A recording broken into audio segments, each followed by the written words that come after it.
Sejam bem-vindos, amigos Venezuela. trabalhadores. Bienvenidos todos a la República Viva el Brasileña. Satanás, viva! Ahora Sejam nosotros bem-vindos. hablamos apenas español. La pausa para o café. Mais comunista que vocês vão ver nesse sindicato. Um episódio talvez mais comunista do que o episódio do Manifesto Comunista, meus amigos. Afinal, o episódio do Manifesto Comunista foi um episódio de estudo de caso. Foi um episódio de estudo de caso. Sejam bem-vindos a mais um Pausa para o Café do Sindicato dos Escritores, num governo quase Lula, Quase. mundo em que Lula Véspera. já está eleito. É véspera de Lula já. Véspera aqui, ó. Natalina. Diz a lenda que vai ter Lula na ceia de Natal esse ano. Diz que vai. E picanha com cerveja. O peru de Natal foi trocado pela picanha. Muito que bom, então, meus caros. Alguém aqui quer dar um pontapé inicial nessa pausa? Eu vou dar um pontapé, que é um assunto que... Pontapé esquerdo. Pontapé esquerdo. É um pontapé esquerdo, porque não, dado a ideia de pé direito, esse assunto teve uma virada desagradável, que foi o seguinte, a repercussão, ou no caso, a mais verdade sobre aquela história da voice actress da Bayonetta, que ela não revelou as totais informações sobre o caso da oferta. Ela estava sendo paga. Exatamente, que ela omitiu informações muito, muito importantes ali, que no final fez ela se queimar pra caralho.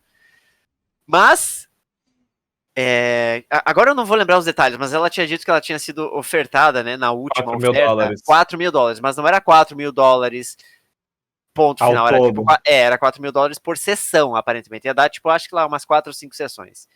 Não, era 7 sessões ao todo. 7, mais ainda do que eu achei que fosse. Mas enfim, e daí ela basicamente omitiu, né, tinha ficado muito implícito no post dela, que era 4 mil por todo o trabalho, e daí isso levantou aquela discussão que dubladores são muito mal pagos e tal, que é verdade, né, mas foi importante para levantar pelo menos essa discussão, só que foi sobre uma falsa premissa, né, da foi mulher. Uma inverdade. Foi uma inverdade por omissão dela. E quem trouxe essa informação à tona foi o autor de um livro que o Tots falou, e eu sempre esqueço o nome do cara, que é aquele do Blood, Sweat, Pixels. Jason Schreier.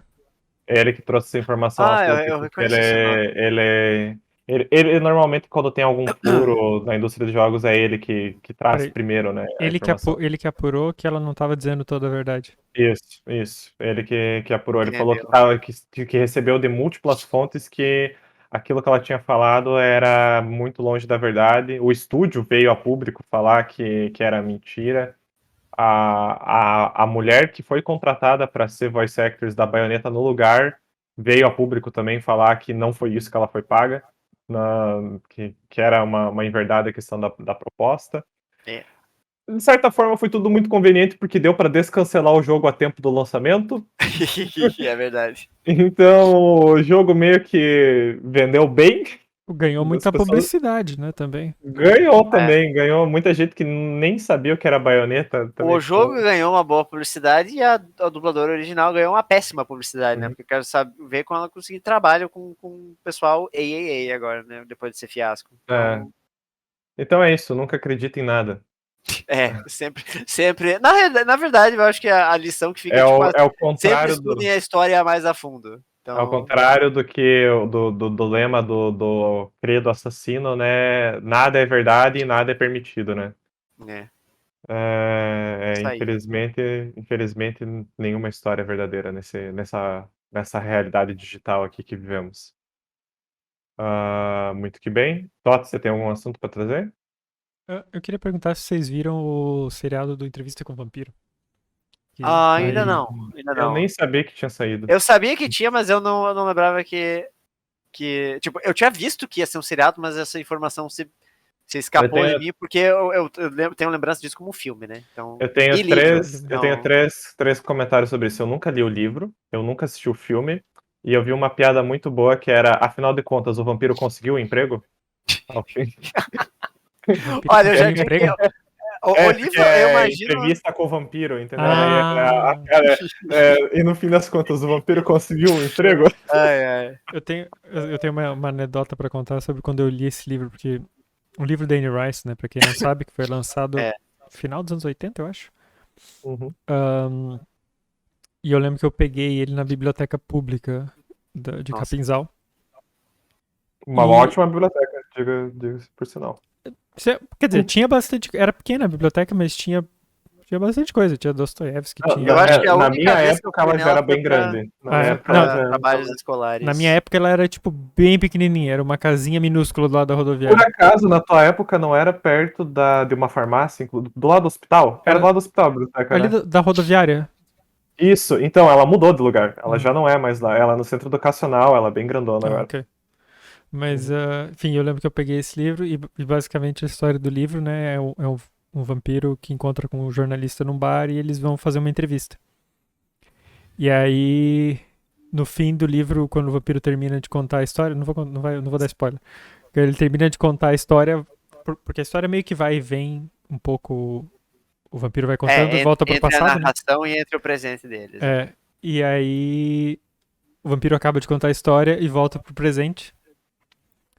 Aí daí começam a acontecer algumas coisas e tipo não tinha a última página do livro. Alguém tinha tipo fisicamente arrancado a página do livro. Aí eu olhei tipo, well, Da puta! então é isso. O vampiro acabou de contar a história. Isso aí. E tu nunca soube o final da história, então? livro? Por muito tempo eu não soube o final da história. Eu acho que só quando eu fui ver o filme que eu fui descobrir, assim. Eu gosto do filme. Eu gosto, eu assisti ele de novo agora, depois de. Eu assisti o primeiro episódio da série. E aí depois fui assistir, porque a série é outra coisa. É tipo uma releitura do original? Sim, mas é tipo é muito diferente. Porque eu fiquei até um pouco em dúvida com umas coisas vendo a série. Assim, não acho que seja ruim, eu só vi o primeiro episódio e vou ver mais. Eu gostei, no geral. Mas eles partiram pra outra pira completa, assim, porque. Primeiro que eles decidiram fazer um pouco do esquema de checklist do Twitter. E, tipo, ok, vamos trocar o vampiro e vamos colocar um vampiro negro no lugar. E pra fazer isso, eles tiveram que adiantar a timeline em 100 anos. Então, a série se passa toda no século XX, enquanto o livro e o filme começam no século XVIII. E também virou tem cenas muito mais explícitas de sexo gay que no livro não existem também. No livro é só. No livro, aliás, No real, no livro no só filme, fica. no filme tem implícito, muita vamos dizer assim. tensão sexual no filme. Muita. Essa é a palavra. Comédia, né? Comédia de histórias de vampiro. Né? Sim. Mas ficou muito, muito diferente, assim mesmo. E eu fui reassistir o filme, assim, e eu gosto bastante do filme, assim. Eu gosto do filme, eu gosto. O Inclusive, elenco é muito bom. O A elenco única é coisa incrível, que cara. eu lembro é que tem o Brad Pitt e tem uma jovem Ferg no filme, inclusive a Ferg criança nesse filme. Sério? Tem? Não, eu sei que tem uma jovem Kirsten Dunst, A Kirsten Dunst, é. Não é? Ah, é, a Kirsten Dunst, tá. Então qual que era da Que é jovem Ferg? Era outra, ela então. tem um personagem incrível, o personagem dela. Tá, É, a Kirsten Cláudia. Dunst. Inclusive, ela tá no seriado? No seriado, pelo que eu vi, ainda não cheguei, porque no primeiro episódio, apesar de ser 1 hora, ele mal chega no final do primeiro episódio, ele vira vampiro, basicamente. E aí, nas cenas do próximo episódio, eu vi que apareceu a menina, só que ela é mais velha e ela é negra também. É uma releitura mesmo da história. Tomaram bastante liberdades, assim. Mas teve uma coisa que eu gostei muito, uma cena, que é mais falando sobre efeitos especiais. Acontece muito, não só em filme de vampiro, mas quando você tem um personagem que é muito rápido. Tipo, Blur. Tipo The Flash da vida, assim, algum personagem que se move muito mais rápido. E ele sempre faz o efeito da mesma forma, que é tipo um blur, assim, né? Muito rápido, ou aparece. E acho que pra mim uma das melhores cenas desse primeiro episódio de Entrevista com o Vampiro foi uma cena em que acontece isso, em que tem um personagem que vai fugir porque vê ali os vampiros e vai fugir, e o Lestat, que é o vampiro que transforma o Louis, né, que é o que dá entrevista, se chama Louis, né, e aí o outro vampiro, esse Lestat, vai indo na direção desse cara, só que vai super rápido, só que o que eles fizeram foi o contrário. Então, tipo, o Lestat vai caminhando numa velocidade normal, enquanto o resto da cena tá em slow motion. Então, tipo, tipo o cara o correndo e carinha do super... X-Men lá, os tipo o Quicksilver. mas é tipo isso, porque tipo, o vampiro tá super rápido, só que estão mostrando ele na velocidade normal, Da sabe? perspectiva dele, né? Trocou a perspectiva e fica muito melhor a cena, assim, porque o Blur você nunca vê nada, só tipo, sabe? Essa tem sido uma É. solução que muitas peças audiovisuais têm utilizado por conta disso, porque fica tosco a questão do blur, tipo, você não... Ok, é uma super velocidade e você consegue ver que é falso. É muito mais interessante você mostrar essa perspectiva do mundo tá mais lento Sim. nos olhos de quem tá indo rápido. Uhum. Também O acho. último que eu vi disso, que eu tava assistindo no cinema, foi o Adão Negro, que tem uma Eu tenho que assistir esse cena filme. em que ele tá sendo atacado de múltiplos lados, e aí mostra primeiro na perspectiva dele tudo indo muito lento, e ele tendo tempo de mexer nas coisas, né? Uhum. Atiram no lado, atiram nele, ele mexe a bala de lado, umas paradas assim. E aí depois a cena roda em velocidade normal e você só vê um borrão mexendo em tudo, as pessoas caindo. É uma solução, né? Eu acho também mais interessante do que mostrar só um Isso me blur. lembra cenas de Dragon Ball, quando tem dois personagens muito inigualados em poder, em que a cena acontece em velocidade normal para nós, né? Mas daí mostram deles muito displicentemente, assim, parando golpes assim como se nada fosse, sabe? Podia estar tomando um café com uma mão assim, então. Mas ali é tudo na velocidade, assim, seria rápido, né, para nós, mas mostra claramente que um dos personagens tá achando aquilo ali tudo tedioso. Então, Antes que a gente parta do assunto vampiros, eu vou trazer então minha contribuição com vampiros dessa semana. Eu estive lendo um livro após a Decepção de Drácula, um livro chamado Carmila, a Vampira de Karstein. Que para quem tá vendo no vídeo, tá vendo a capa do a livro. capa é muito bonita. A capa é muito bonita. As ilustrações não são tão bonitas dessa edição que eu tô segurando aqui, porque depois eu fui ver quem ilustrou dentro do livro, quem fez a capa são duas pessoas diferentes. Então, Carmila você deve conhecer, Tots, pelo anime do Castlevania. Não, eu ouvi alguém falar desse livro essa semana, ou algo assim, alguma coisa no Twitter ou algo assim. Eu vi a edição do Drácula que eu li, tem vários bônus, assim, por assim dizer, que mencionam Carmila, que é um romance, mas é de 150 páginas, ele é bem curtinho, é quase como um longo conto, que veio antes de Drácula e inspirou o Bram Stoker a escrever. Tanto que uma denominação de vampiro que é usada aqui, o Bram Stoker usa em Drácula. Mas as histórias não têm ligação nenhuma. Esse é escrito por Sheridan Le Fanu Curiosamente irlandesa também. Então... e se passa na Estíria. Mas o Carmila, ele é melhor que Drácula, essa é a minha opinião. Uma que ele é super curto, eu li numa vez só esse livro, e ele é uma história de uma menina chamada Laura, que mora num castelo, e aí um dia a família presencia um acidente de carroça. Ela e o pai dela presenciam um acidente de carroça, e tinha duas mulheres dentro dessa carroça, uma mãe e uma filha, e a mãe precisava prosseguir com uma viagem e tudo mais, e eles oferecem pouso para a garota que estava nessa carroça.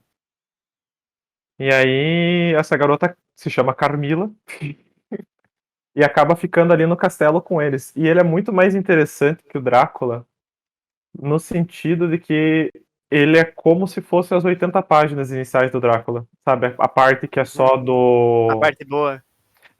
Porque é a parte em que, tipo, tem coisas estranhas acontecendo, mas você não consegue dizer ao certo, para quem leu na época, principalmente, o que tá acontecendo, porque o termo vampiro, o vampiro é a sacada do livro, entendeu? É que Sim. nem aquele livro do Stephen King, Eu ia falar isso. o Salem. A sacada do livro é um personagem ser um Ai, ai. vampiro. Só que eu acho que eles fazem um trabalho muito melhor, né? O autor faz um trabalho muito melhor na relação das duas protagonistas, porque ela vai para uma relação mais amorosa entre as duas mulheres até o momento em que, né, tudo dá errado. Mas é bem bom, recomendo a leitura, bem curtinho. Acho o final dele meio ruim, mas agora que eu tô percebendo, parece que é uma coisa da época, entendeu? Tipo, parece que os caras não sabiam como encerrar a história. Peraí, o que você É. falou que você acha bem ruim? O final. O final eu Ah, acho, assim, tá. mal escrito. Mal escrito no sentido de, tipo, em 3 páginas acabou a história. Teve a resolução, assim. Eu acho que nessa época eles não sabiam como encerrar histórias de vampiro. Vou ser bem sincero Uhum. sobre esse quesito. E pouca gente sabe, mas tem uma música do Nenhum de Nós que é inspirada aí nesse livro, que é aquela Olha só. Carmila, Carmila. Nossa senhora! Eu ia Ai, meu dizer que Deus. depois desse episódio eu vou assistir um filme que é baseado nesse conto, mas pelo que eu vi, uma releitura dele também, que é Carmila, o nome, de 2019. Trago no próximo pausa impressões Ok. da melhor versão vampiresca. O... Nada a ver com vampiro agora, mas eu lembrei em quesito indicações. ah, que antes, acho que se calhar foi antes da gente começar aqui o pausa, mas o Otávio estava falando sobre o Fernando Henrique Cardoso, ex-presidente, e sobre ele ser muito mais velho que o Lula, né? Ser uns 20 anos a mais. Eu Uhum. tava ouvindo um podcast que se chama Petecanos, é um nome bizarro. Mas é um podcast que conta basicamente. A tagline deles é uma história de amor entre petistas e tucanos. E ele conta a história basicamente de como surgiu o PT e como surgiu o PSDB. Então ele começa lá no meio da ditadura, fala ali em detalhes sobre o processo de democratização, como os partidos foram surgindo, por que cada partido tem o número que tem, e como foram sendo as alianças entre os partidos e os enfrentamentos, assim. Tipo, quem foram as figuras que foram muito importantes, né, para a democratização e tudo. E eu acho que agora o último episódio que teve foi quando o Lula acabou de ganhar a primeira eleição em 2002. Mas é bem interessante até para lembrar quem era aliado de quem, tipo, no governo Collor, quais foram as pessoas que apoiaram o Collor, quem estava de qual lado, assim. Eu acho bem interessante. Então, eu vou aproveitar o teu gancho e fazer mais uma indicação literária da minha semana aqui, que é a biografia de Lula. Eu quero ler esse. O Fernando Moraes lançou pela Companhia das Letras o primeiro volume da biografia de Lula. E como o Toto estava falando, essa biografia passa por tudo isso, por todas essas etapas, né? Ela tem uma sacada muito interessante no ponto de vista quase cinematográfico, vamos dizer, porque ela começa com a prisão mais recente do Lula pelo Sérgio Moro, né? Por causa do triplex que ele alugou na cabeça do Sérgio Moro. E aí vai contando, né, do que ele foi acusado, o que ele ficou fazendo nesse tempo que ele foi preso. Ah, se eu não me engano, um irmão dele morreu. Ah, Ou, sim, foi o irmão dele. e E ele um neto, né? foi. O neto dele morreu e ele foi Mas proibido. foram duas pessoas. Ele Não foi só. proibido pela juíza de ir no funeral. É, E aí vai até o momento em que ele sai da cadeia, né? Que ele é inocentado de todas as acusações. E é muito interessante esse livro porque ele fala dos comícios que o Lula fez antes de ser preso e cita nomes que hoje estavam muito presentes na política da esquerda. Ele cita o Boulos, que estava presente ali, inclusive estava falando para o Lula não se entregar, e a Manuela Dávila, que foram as duas pessoas que ele apresentou como o futuro da democracia antes de ser preso. E na época, tipo, eu não tinha nem consciência do que estava acontecendo. Então eu achei bem interessante. E aí, quando o Lula é solto recentemente, o livro volta para 1900 e bolinha, quando ele é preso lá na ditadura. E aí conta dessa prisão na ditadura e também volta mais atrás em como que ele virou presidente de sindicato e eventualmente fundou o PT, né? É muito interessante esse livro, ele é muito... Ele é uma linguagem muito simples, tipo assim, política for dummies, não, acessível.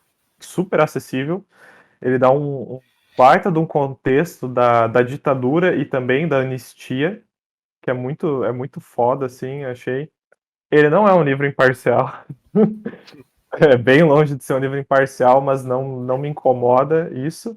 É uma biografia autorizada ou não? É uma biografia autorizada. Uma biografia autorizada que o Fernando Moraes conseguiu fazer com várias entrevistas que ele fez com o Lula nas palestras que o Lula deu ao redor do mundo. Uhum. Inclusive o Sérgio Moro, ele cita no fim do livro que tipo, o Sérgio Moro acusou o Lula de corrupção pelas palestras que ele dava nos Estados Unidos, em outros países, sendo que o Fernando Moraes acompanhou o Lula em quase todas as palestras, porque no voo ninguém ligava para o Lula para interromper a entrevista, sabe? Uhum. Então era o momento que ele mais conseguia aproveitar depoimentos do Lula. Eram nesses Uau. voos, né? E daí ele fala, tipo, não. Ele presenciou a maioria dessas palestras do presidente. Então é bem curioso esse lado do autor. E o Fernando Moraes escreve muito bem. Outra biografia que eu li que ele escreveu, que é o Chateau, o Rei do Brasil, é muito bem escrita. Só que é uns camalhaço, né, bicho? Tipo, é uns livros de Sim. 800 páginas. Não tem como resumir mais. E agora, o próximo volume que ele vai lançar é da primeira vez que ele foi eleito presidente até o fim do segundo mandato, que vai de 2002 até 2010, Tá, mais peraí, ou mas menos. essa daí não acaba quando ele foi preso? Não, acaba. Fala de quando ele foi preso, mas acaba quando ele é eleito senador, se eu não me engano. Hum. Não lembro se é senador agora o cargo. Mas é foda, é muito. Aqui, gente, é spoiler da vida real, tá? Então não é spoiler. Sim. A primeira vez que ele concorreu num cargo político, ele ficou em quarto lugar. Ele conseguiu 1,2 milhões de votos. Aí ele ficou decepcionado, amargurado e falou. Daí ele falou: Eu nunca mais vou concorrer pra política, não quero mais saber disso daí. E aí o Fidel Castro chamou ele uma conversa. Aí ele foi lá, chorou as angústias dele, tipo, eu achei que eu ia ser eleito e tal. Aí o Fidel Castro falou pra ele, ó, nunca um trabalhador conseguiu mais de 1 milhão de votos. Nunca. Então você vai lá, junta aí tuas trouxas e concorre de novo, meu amigo. E na próxima eleição ele foi eleito. Aí entra todos os argumentos, né, dele ser amigo do Fidel Castro, e ele realmente era amigo do Fidel Castro, então é complicado. Mas é um retrato bem legal, assim, eu achei. E é uma leitura muito boa, só é longa. É uma leitura longa da biografia do Lula, mas eu deixo aqui minha recomendação. Quem me dera ser amigo do Fidel Castro. Quem me dera. Não, depois disso eu já tava salvando a biografia do Fidel Castro pra ler também. Nesse assunto ainda de história do PT, teve um livro que lançou recente que eu fiquei com muita vontade de ler, que acho que é um pouco mais imparcial que esse, que é o PT Uma História, do Celso Rocha de Barros, que é um sociólogo. E basicamente ele conta a história. Aliás, o livro se chama Uma História, não é a história, mas falaram muito bem sobre como ele constrói assim, né, a narrativa, como ele faz uma narrativa interessante sobre a história do PT. E ele é um cara muito inteligente, assim, ele vale a pena seguir ele no Twitter, o arroba dele é NPTO. Ele é bem engraçado, assim, bem irônico. E tá muita gente falando bem nesse livro, vou comprar pra quando for pro Brasil pegar esse aí. E eu acho legal, cara. Eu acho muito foda ver essas histórias e como elas complementam histórias do Brasil, né? No caso, você não pode falar do Lula sem falar da ditadura, né? Sim. Você não pode falar do PT sem falar da ditadura, porque o PT foi fundado, entre aspas, ele estava sendo idealizado no momento em que só podiam ter dois partidos no Brasil, né? O MDB e a Arena. Que é Então, basicamente os Estados Unidos. Eu fui até perguntar para um carinha que jogava comigo esses tempos, porque a gente entrou no assunto de discussão política daquele país, e eu perguntei, tá, mas como é que é aí? Tipo, aqui tem uma caralhada de partido. Ele falou, ó, aqui tem os dois principais, né? Que são os democratas e os republicanos, e tem, tipo, um terceiro partido, mas, tipo, ele é tão pequeno e tão insignificante na política que, tipo, que ele nem é considerado. Só que, tipo, na época da ditadura era Arena e MDB, Arena os militares, MDB esquerda, assim, tinha bastante gente da esquerda, mas ela era muito mais polarizado, né? Uhum. Mas é muito bom, cara. Deixo aqui minha forte recomendação pra Lula, uma biografia. Volume 1. Muito que bom. Mais alguma Volume 1. coisa, meus jovens? Deixa eu ver. Eu tenho uma última recomendação, Pois. mas pro audiovisual dessa semana. Vocês lembram de Steve Martin? O comediante Steve Martin?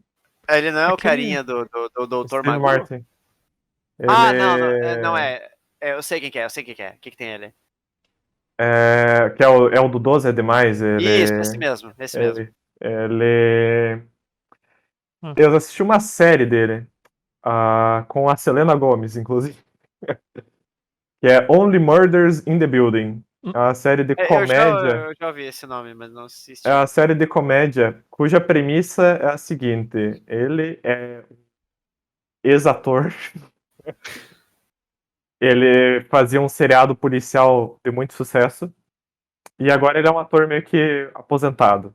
E ele mora num mega prédio, tipo aqueles prédios de tipo assim, de ter 3 fileiras de apartamento, saca? É uma parada bem estadunidense.